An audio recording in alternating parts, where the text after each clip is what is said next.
Oke, halo sahabat sehat RSUD Kota Bogor. Kembali lagi di podcast RSUD Kota Bogor. Hari ini kita mau bahas-bahas bincang-bincang dikit nih siang-siang gini. Dengan saya, Radi Adi Wiguna, dan tentunya saya tidak sendiri. Saya ditemani oleh Dokter Adis sebagai dokter THT. Hari ini kita mau ngobrol-ngobrol dikit ya dok. Kita mau bahas tentang kebisingan dan pendengaran. Ya. Dari yang saya baca dok, tanggal 24 April ini memang memperingati Hari Bising sedunia dok ya? Iya dok. Nah, ada yang mau saya tanya-tanya nih dok sedikit kalau boleh dok. Iya, sebenarnya mungkin masyarakat juga kurang paham ya. Apa sih yang disebut dengan bising itu dok? Bising itu adalah bunyi-bunyian sebetulnya yang tidak diinginkan pada dasarnya, yang mengganggu kenyamanan telinga atau bisa mengganggu fungsi pendengaran manusia. Itu fungsi pendengaran manusia. Oke, berarti emang di luar dari yang kita mau ya dok suaranya gitu ya. Gitu. Oke. Sebenarnya kalau sumber bising tuh di kehidupan sehari-hari itu bisa dari mana aja dok? Bermacam-macam sebetulnya. Kalau kebisingan itu biasanya dari mulai kita bangun tidur ya sampai kita beristirahat malam itu banyak bunyi-bunyian itu yang memang tidak kita inginkan, seperti bisa dari bising kendaraan bermotor, lalu lintas ya, bisa bunyi-bunyian pekerjaan di lingkungan pekerjaan, nah terutama di lingkungan pabrik seperti itu ya, dan itu tidak jarang pada intensitas yang cukup lama gitu. Itu sampai akhirnya kita saat beristirahat pun juga kita sering mendengarkan headset itu, kalau itu bukan karena kebisingan tapi paparan dari dari suara atau nada yang lebih tinggi. Iya dok, jadi memang ada perbedaannya berarti antara bising dan paparan ya. Kalau paparan memang yang mau kita dengar, kalau bising memang suara-suara yang tahu-tahu ada gitu dok ya. Iya. Oke, sebenarnya kapan sih dok intensitas bunyi itu dikatakan bising? Karena kan banyak ya, seperti kata dokter tadi, entah bunyi kendaraan atau mungkin contoh paling banyaknya adalah pegawai pabrik dok. Kan memang alat-alat pabrik itu kenceng-kenceng ya. Nah sebenarnya ada tarafnya nggak sih dikatakan sampai bising itu dok? Oke, kalau bising itu sebetulnya semua hal bisa yang tidak kita inginkan bisa dikatakan bising. Cuma seberapa desibel atau seberapa keras ya intensitas dari bunyi-bunyian tersebut berpengaruh pada kita, kan itu. Jadi intinya kalau misalnya seperti di lingkungan kerja seperti itu biasanya pada standarnya 85 desibel itu selama 8 jam. Itu biasanya berlaku pada lingkungan pabrik itu. Ya hal-hal yang seperti itu ya harus memang idealnya diregulasi. Supaya nggak malah mengganggu ya. Iya. Sehingga pendengaran itu masih bisa berfungsi optimal dan tidak ada kelainan setelah para pekerjanya melewati masa kerjanya. Iya dok. Ngomong-ngomong soal kan ada tarafnya tadi dok, harus 85 desibel dalam 8 jam ya, maksimal. Nah, kita nih sebagai masyarakat kan kita nggak tahu dok, ini suara dangdutan tetangga sebelah berapa desibel nih, atau acara nikahan sebelah berapa desibel. Nah, kira-kira tuh kita bisa taunya dari mana ya dok? Biasanya itu kita pakai taraf bunyi atau kebisingan dalam kehidupan sehari-hari ya. Artinya itu seperti trafficking sound, seperti lalu lintas, bunyi lalu lintas itu bisa sampai sekitar 60 desibelan. Tinggi juga ya, desibel. Ya, apalagi dalam jarak-jarak yang dekat. Dekat. Lalu ada bunyi-bunyinya seperti petasan segala macam itu bisa lebih tinggi sampai 100 sampai 90 sampai 100 desibel. Ya, gitu. Yang penting kita kontrol dari paparannya sendiri gitu supaya tidak terlalu lama. Gitu aja. Kalau kita di perpustakaan atau di ruang tidur sudah hampir pasti di bawah 30 desibel ya. Pasti sunyi dok ya. Sunyi supaya kita bisa beristirahat kan seperti itu. Nah, berarti nih sahabat sehat RSUD Kota Bogor, hati-hati kalau bikin acara di rumah ya, jangan terlalu kenceng, nanti bisa bikin kebisingan malah ganggu tetangga dan bikin gangguan pendengaran. Nah, ini juga menarik nih dok. Sebenarnya seberapa penting sih kita menjaga kesehatan pendengaran, karena kan paparan bisingan kita nggak tahu kapan aja gitu. Sebenarnya pentingnya kayak gimana sih dok? Nah, kalau untuk paparan kebisingan tuh biasanya yang kita perlu, yang bisa kita kontrol, yang kita bisa kendalikan ya, seperti kebiasaan kita khususnya ya, seperti kita sering dengar musik ya, kita sering bekerja di dalam lingkungan kerja yang cukup bising di pabrik gitu kan ya. Itu semuanya harus diatur dan diregulasi kalau bisa ya gitu. Karena di tempat-tempat seperti itu tidak sedikit, apalagi khususnya pada bidang industri ya, di bagian pekerjaan itu biasanya banyak perusahaan yang memakai namanya sound level meter. Sound level meter, ya dok. Level meter. Itu adalah alat bagian untuk pengukuran dari kebisingan lingkungan kerja. Gitu. Iya dok. Karena yang dicoba untuk dihindari itu adalah efek setelah lamanya pekerja tersebut. Iya dok. Mungkin kan kalau itu banyaknya pada pekerja nih dok. Mungkin seperti saya yang masih muda-muda nih dok, apalagi sahabat sehat yang Gen Z kesehariannya mau di jalan dok, mau belajar, mau ngafe, itu harus didengerin sama musik dok. Yang kita sering pakai kan AirPods atau headset. Nah, kira-kira itu tuh ada batas waktunya nggak sih dok? Baiknya itu kita dengerin berapa lama, terus sampai bisa menjadi kegangguan pendengaran itu berapa lama dok? Biar kita juga jadi was-was nih, nggak semena-mena. Karena pernah juga dulu waktu saya sekolah malah semalaman kepake tidur gitu dok, nggak sengaja. Jadi sebelum kita tahu seberapa pengaruhnya namanya pendengaran atau kehidupan kita sehari-hari ya, seperti contohnya mendengarkan musik ya, seperti ini.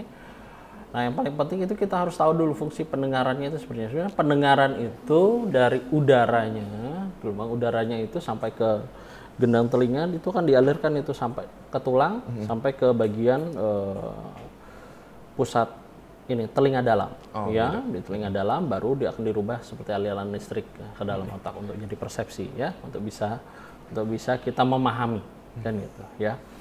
Tapi untuk paparan bising tersebut seperti kita biasanya pakai headset ya pada anak muda biasanya pakai headset. Itu yang terjadi itu adalah paparan yang langsung ke dalam kokleanya, ke dalam rongga sikutnya. Jadi akhirnya pengaruhnya kalau intensitasnya yang terlalu lama ya, dia itu bisa menciptakan kerusakan pada sel rambut, istilahnya sel rambut di dalam telinga dalamnya, bagian telinga dalamnya. Dan itu kalau sudah rusaknya sudah cukup berat, biasanya irreversible atau tidak bisa kembali. Nah, tidak bisa kembali gitu. Untuk lamanya tadi yang ditanyakan itu, lamanya itu standarnya 60 menit. Oh, 60 menit tuh. 60 menit dengan intensitas suara yang 60% lah. Praktisnya 60%, volume 60%. Jadi memang tidak disarankan untuk mendengarkan ya, sahabat RSUD Kota Bogor ya. Jadi mendengarkan dengan intensitas yang tinggi dan cukup waktu lama, kan gitu. Ya, pengennya yang full biasanya kan. Gitu. Jadi kalau misalnya terlalu tinggi, apalagi pada saat pemakainya dibawa tidur. Dibawa tidur, biasanya nggak sedikit tuh seperti itu. Iya dok. Jadi seperti itu. Jadi semua organ tubuhnya beristirahat kecuali bagian sel rambut, bagian telinga dalamnya. Dan itu yang cukup biasanya berpengaruh besar. Gitu. Dalam jangka waktu tertentu, kurang lebih dari 3 bulan itu hampir pasti bisa menyebabkan gangguan pendengaran. Dok. Khususnya biasanya kalau gangguan pendengaran seperti itu karena tidak ada kelainan pada fisik luarnya, tapi dia ada kelainan dalam sel rambutnya, jadi masuknya ke dalam golongan jenis yang ke tuli saraf. Gitu. Tuli saraf pendengaran. Ya, akhirnya ke arah saraf seperti itu. Oke, wah ternyata jadi baru tahu juga saya dok, cuma 60 menit dalam 60%. Jadi saya juga kayaknya banyak kelewatan ya dok, kayaknya terlalu kenceng juga. Jadi tahu juga ya sahabat sehat RSUD Kota Bogor. Ngomong-ngomong soal jadi menyebabkan gangguan pendengaran dok, kira-kira kita nih sebagai orang awam biar tahu tanda awal gejala dari penurunan pendengaran itu kira-kira apa aja dok? Jadi biar kita juga bisa cepat periksa gitu. Jadi biasanya berkaitan dengan sensasi yang dirasakan ya, yang dirasakan oleh kita. Biasanya mulai dari pendengaran yang mulai terasa berkurang ya, mulai dari bercakap seperti ini, mulai sulit mendengar, kok agak kecil suaranya atau perlu mengulang ya, itu ya salah satu tanda pertama ya, tanda-tanda awal. Lalu selanjutnya bisa keluar tinnitus atau telinganya berdenging. Berdenging ya, Dok. Berdenging bunyi ya seperti itu, atau ada bunyi sesuatu yang yang asing lah, ya. Walaupun sedikit tapi terus menerus, biasanya itu memang ada gangguan di telinganya, pendengarannya. Gangguan pendengarannya ya bisa macam-macam, seperti itu. Iya, jadi harus waspada kalau malah sering berdenging ya, Dok. Kadang saya juga suka kayak gitu sih, Dok. Kalau lagi diem tuh, lagi sepi ya. Jangan-jangan saya penurunan pendengaran nih, Dok. Gitu. Tapi tidak usah terlalu khawatir kalau misalnya tidak ada penyebab yang signifikan ya. Biasanya ada sebagian besar orang malah tinnitusnya atau telinga berdengingnya sebagian karena kotoran telinganya yang menumpuk. Itu bisa. Iya, benar. Tertumpuk di situ karena punya kebiasaan korek telinga segala macam, jadi tertumpuk di dalam ya. Jadi terjadilah itu sensasi suara-suara berdenging seperti itu. Memang sebaiknya diperiksakan. Periksakan ya. Oke. Jadi sebenarnya kalau dari kita sendiri sebagai yang pasiennya nggak akan bisa ngebedain ya, Dok, sebenarnya gangguan pendengaran kita kalau disebabkan karena bising atau karena kotoran sekalipun akan sama gejalanya. Iya, sama, hampir sama gejalanya seperti itu. Oke, iya, Dok. Jadi kapan nih, Dok, kegawat daruratannya? Biasanya buat ibu-ibu juga nih harus tahu ya, buat anak-anaknya kalau misalkan mengeluhkan sesuatu, kadang kapan harus ketemu dokter THT-nya nih, Dok, kalau misalkan udah ngerasa ada gangguan pendengaran? Disarankan memang sesegera mungkin pada saat keluhan itu muncul. Kenapa? Karena pada sebagian penyakit memang ada kegawatan-kegawatan pendengaran ya.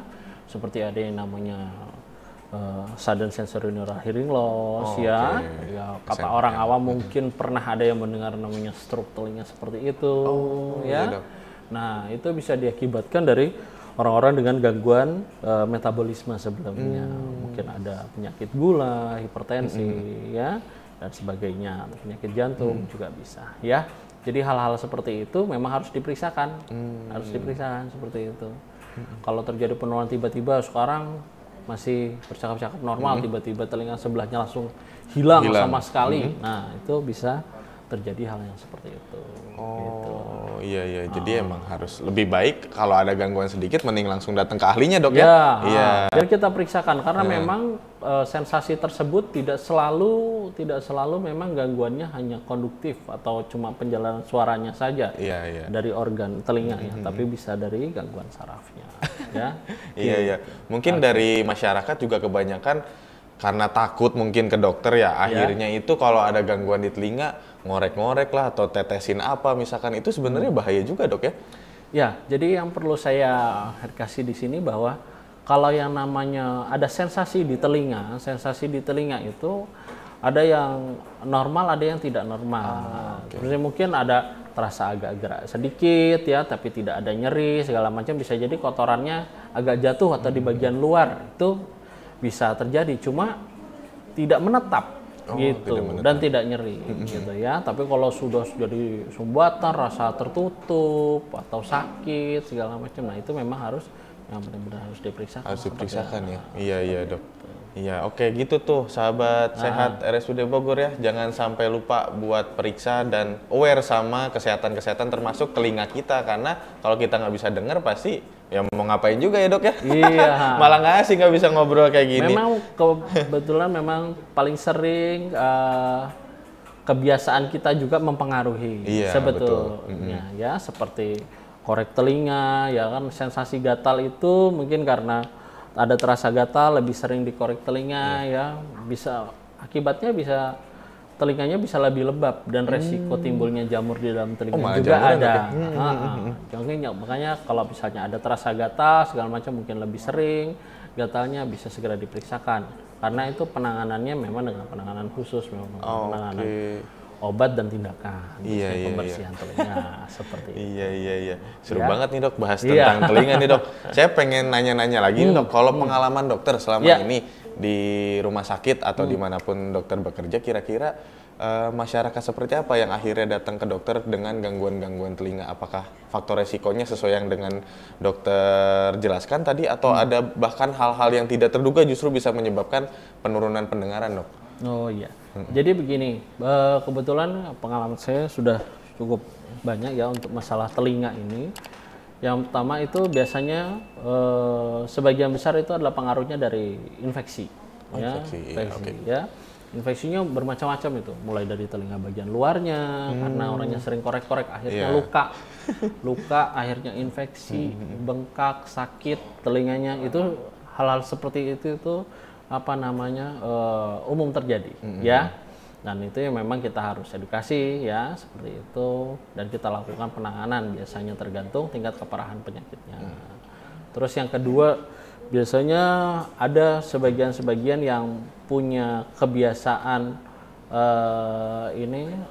berenang atau sering batuk pilek ya, sering batuk pilek itu akhirnya nanti bisa menjadi penyakit telinga ya. Biasanya pada anak-anak yang maaf kayak istilah awamnya seperti congean ya. Iya, congean ya. Itu jadi keluar cairan terus telinganya ya.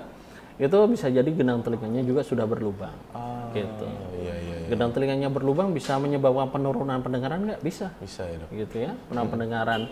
Dan kita harus lihat di situ, kita harus evaluasi lagi apakah penurunan pendengarannya hanya sekedar telinganya berlubang atau ada penambahan infeksi lain. Oh, iya. Ya. Iya, jadi memang banyak dok selain bising ya, terus ya keseharian kayak berenang dan korek-korek juga bisa menyebabkan penurunan pendengaran ya dok. Oke dok, kalau misalkan tadi kan kata dokter ada penyakit penurunan pendengaran yang sifatnya irreversible. Berarti apakah ada yang reversible dok? Terus apakah kalau irreversible jadi seumur hidup kita tidak bisa mendengar atau bagaimana dok? Jadi gini, apa namanya irreversible biasanya gangguan saraf ya, tergantung penyakitnya. Irreversible itu yang tidak bisa kembali ya, atau sulit untuk pendengarannya kembali. Tapi tidak sedikit juga ada gangguan-gangguan infeksi juga yang terkena organ-organ sarafnya, yang bagian telinga dalamnya itu ya. Dan itu sudah mulai mengganggu dan penurunan pendengarannya juga biasanya relatif membaik tetapi tidak signifikan. Tidak signifikan. Ya, tidak terlalu bagus ya. Dan yang kedua resiko infeksinya justru lebih tinggi, mengarah ke komplikasi infeksi tersebut kan gitu. Jadi kalau ada sakit telinga ya ataupun sudah lama keluar cairan ya disarankan memang diperiksakan dulu. Karena resiko komplikasinya bisa sampai kemana-mana, bisa sampai ke otak pun bisa. Oh, sampai ke otak ya dok? Seperti itu ya. Karena kalau telinga hanya di telinga bisa sampai ke bagian atas, bagian otaknya seperti itu. Gitu. Salah satu contohnya ya ada beberapa penyakit infeksi itu. Gitu. Iya. Oke, dok. Punten nih, dari sahabat sehat RSUD Bogor juga kayaknya banyak yang tertarik nih dok. Ada pertanyaan-pertanyaan dari kolom komentar nih dok. Ada yang nanya, dokter selamat siang, izin bertanya, apakah lagu relaksasi pada saat tidur bisa membuat rusak telinga? Karena saya sering mendengarkan lagu deep sleep di YouTube jika mau tidur. Wah ini biar tidurnya nyenyak nih dok nih. Iya nih, kayaknya udah stres seharian harus pakai lagu relaksasi nih dok. Iya. Jadi begini, kalau untuk mendengarkan lagu sebetulnya boleh saja ya dengan desibelnya ya artinya intensitas volume suaranya yang tidak keras ya. Kalau lagunya kecil volume suaranya ya sekitar 5 gitu ya atau 10 itu saya pikir masih bisa, nggak ada masalah. Tapi biasanya sebagian malah ada yang pakai headset itu yang beresiko. Itu yang beresiko. Karena memang kalau orang tidur kan tidak semuanya di tempat yang tidak bising ya kan, ada orang-orang yang bisa beristirahat yang suaranya juga masih ada dekat rel lintasan kereta api segala macam itu kan, mereka bisa beristirahat juga dan itu nggak ada masalah seperti itu. Gitu, ya. Jadi sebenarnya bagusnya boleh tapi mendingan pakai speaker aja dok ya, jangan dicolok ya dok. Iya, kalau dicolok juga kayaknya nggak akan bangun sholat subuh dok. Nggak kedengeran nih azannya dok. Iya. Oke dok, kita lanjut ke pertanyaan yang kedua ya dok ya. Halo dok, izin bertanya, kemarin kan saat kampanye sering ada truk yang bawa speaker besar sekali keliling dengan lagu-lagu. Apakah itu dapat membahayakan telinga kita dok? Wah ini bawa-bawa kemarin nih dok. Gimana tuh dok kira-kira? Jadi kalau misalnya memang ada suara yang keras ya, suara yang keras seperti band itu biasanya sekitar 100 ya, sekitar 100 desibel yang memang 90-100 desibel itu memang disarankan untuk jauh dari pusat suara tersebut ya, supaya paparannya itu tidak terlalu keras kan gitu. Karena kalau semakin keras intensitas volumenya biasanya telinga kita ke arah sarafnya lebih berdampak gitu ya. Apalagi jangka waktu lama gitu ya. Memang sebetulnya ini agak kurang bagus sebetulnya untuk pasang speaker besar-besar dengan intensitas suara yang sangat keras kan seperti itu ya. Iya, jadi kayaknya lebih baik saling menghargai ya Dok ya. Kalau misalkan kampanye atau membuka acara festival musik ya harus disesuaikan. Kalau misalkan dekat lingkungan rumah kayaknya jangan terlalu bising ya Dok, karena bisa mengganggu ya Dok. Iya, bisa mengganggu seperti itu. Ya, nanti harus dipahami ya sahabat sehat RSUD Bogor, bagi yang mau bikin acara jangan terlalu kenceng, kasihan tetangganya nanti bisa sakit ya. Kita lanjut lagi ya Dok ke pertanyaan yang ketiga. Silakan. Dari YouTube juga nih, Dok mau tanya, saya sempat membersihkan telinga di THT waktu itu. Nah, setelah dibersihkan dan saya duduk, tiba-tiba saya menjadi pusing. Itu kenapa ya Dok? Apakah efek samping? Ini kayaknya lapar kali ya Dok ya? Jadi begini, kalau yang namanya pembersihan telinga ya di dokter THT memang namanya pembersihan telinga itu ada organ-organ di situ. Selain liang telinga ada gendang telinga. Di balik gendang telinganya juga ada bagian koklea, ada di bagian vestibuler, bagian keseimbangan ya. Pada sebagian orang ada yang cukup sensitif, dengan apa namanya manipulasi atau tindakan di daerah telinga ya, karena di situ juga ada persarafan juga di sana. Jadi timbullah rasa pusing. Biasanya pusingnya rasanya sementara. Sementara. Biasanya kita kasih obat, beristirahat, nanti pelan-pelan pusingnya akan berhilang. Gitu. Ya. Oh, itu wajar kalau biasa muncul seperti itu. Gitu. Sebenarnya berpengaruh nggak sih Dok sama kayak vertigo gitu? Ya, kalau vertigo itu kan lebih kalau ke arah telinga biasanya masuknya ke perifer ya. Jadi di arah penyebabnya lebih banyak ke arah telinganya kan gitu. Karena di organ telinga itu kan ada organ vestibuler di sana ya. Karena semisirkularis itu bagian vestibuler itu yang membuat kita seimbang. Makanya kalau kita terpukul atau trauma atau terbentur di bagian-bagian apa namanya di dekat telinga, tidak aneh kalau pasiennya tidak sadar gitu ya, orangnya tidak sadar. Bisa seperti itu ya. Oke, masih ada nih Dok yang mau bertanya nih, banyak banget nih, banyak yang penasaran nih Dok. Yang berikutnya, Dok, izin bertanya tentang kolesteatoma, karena saya memiliki penyakit tersebut dan bisa sembuh tidak Dok setelah dioperasi? Nah, boleh dijelasin dulu nih Dok, apa sih emang Dok kolesteatoma itu Dok? Oh iya, kolesteatoma itu adalah penyakit lanjut akibat infeksi ya, infeksi telinga biasanya pada orang-orang yang dengan telinga yang berlubang. Biasanya seperti itu. Telinga berlubang yang belum pernah diobati ya, dan itu bisa timbul kolesteatom. Kolesteatom itu seperti jaringan keratin dari epitel ya, di epitel di liang telinga tersebut, dia masuk dan terperangkap. Seiring waktu dia akan membesar terus dan sifatnya bisa destruktif, bisa apa namanya menghancurkan sekitarnya sedikit-sedikit ya, dalam jangka waktu yang lama. Nah, itu memang beresiko. Makanya biasanya kalau sudah dengan kolesteatom, penyakit kolesteatom memang sebaiknya memang dioperasi seperti itu. Nah, seperti ini mungkin Masnya atau Mbaknya sudah pernah dioperasi seperti ini. Nah, kolesteatomnya ini diangkat supaya tidak muncul namanya resiko komplikasi infeksinya tersebut itu. Yang saya bilang tadi sebelumnya, bisa sampai ke otak segala macam seperti itu ya. Jadi kolesteatom ini akan dibersihkan ya, dan untuk sembuh ada kemungkinan untuk sembuh. Gitu. Ada kemungkinan untuk sembuh karena begitu itu sudah bersih, dia bisa terjaga telinganya dari resiko komplikasinya itu. Tapi ada juga sebagian memang yang kolesteatomnya itu bisa muncul kembali. Oh, jadi berulang dok? Bisa berulang gitu. Karena tekanan yang sekian lama di perubahan lingkungan di dalam telinga itu yang menyebabkan kolesteatomnya bisa muncul kembali. Oh, iya. Ya jadi biasanya yang muncul kembali dalam jangka waktu lama. Lama juga ya. Iya. Ya karena lama mending bagusnya dicek secara berkala ya dok ya. Jangan datang pas saat sakit aja ya dok. Iya.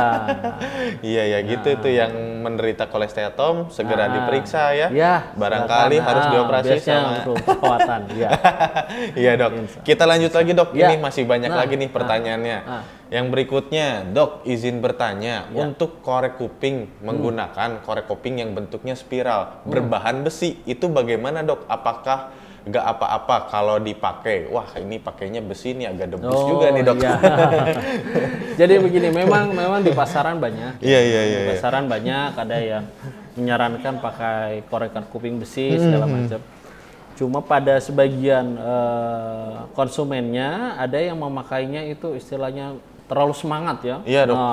Terlalu keras. Akhirnya bukan hanya kotoran yang kena, tetapi membuat iritasi bagian liang terkikis ya dok. Terkikis telinganya. Kalau hanya sekedar iritasi mungkin dia akan membaik, tetapi kalau iritasinya sudah ada infeksi atau terkena air segala macam, bakterinya masuk, akhirnya jadi sakit telinganya. Dan itu yang lebih umumnya terjadi. Iya, malah jadi infeksi dok. Ya, memang disarankan untuk jangan terlalu sering korek telinga, karena korek telinga itu hanya cukup di bagian luar, hanya sebatas jari kita ini aja. Gitu. Tidak perlu sampai ke dalam. Kenapa kok tidak perlu sampai ke dalam? Karena secara normal atau fisiologisnya dengan kita mengunyah, dengan kita bergerak, dengan rambut telinga yang di dalam telinga kita ini, kotorannya bisa lepas sendiri. Akan luruh dengan sendirinya. Iya, akan keluar dengan sendirinya. Cukup kita gerak begini saja, cukup bisa kita keluar kotorannya. Itu jadi timbul normal. Jadi timbul pertanyaan dari saya juga dok, kalau misalkan penggunaan korek kuping yang besi itu sebetulnya cara bersihinnya tuh gimana dok? Apakah harus pakai alkohol atau direbus atau gimana dok untuk penggunaan berulangnya? Atau lebih baik sekali pakai aja? Ya, kalau saran saya untuk pengorek besi itu sebetulnya ini cukup di bagian luarnya saja. Bagian luarnya tadi yang seperti saya katakan sebatas itu saja. Karena kalau di bagian dalam kemungkinan untuk mengiritasinya pasti jauh lebih tinggi, kan seperti itu. Ya, jadi kalau tidak bisa menjaga kebersihan, resiko infeksinya malah jadi lebih naik. Seperti itu. Iya. Mending jarang-jarang aja ya. Iya. Oke, iya dok. Ya. Oke, masih ada lagi nih dok pertanyaan nih, dok. Masih banyak ya. Wah, berapa kali lagi nih pertanyaannya nih? Iya. 2 lagi. Oke. Dok, izin bertanya, apakah kemasukan serangga kecil ke telinga itu berbahaya? Penanganan pertamanya apa dok? Gitu. Mungkin ini nggak hanya anak kecil ya, orang dewasa kalau tidur di tempat-tempat misalkan lagi camping, ya kan tempat-tempat yang di alam banyak banget serangga ya dok. Nah itu kayak gimana tuh dok? Jadi gini, kalau misalnya serangga yang masuk ke telinga, itu penanganan pertamanya itu harus bawa ke fasilitas kesehatan yang terdekat. Ya, kenapa? Karena namanya serangga bergerak itu memang harus dimatikan dulu.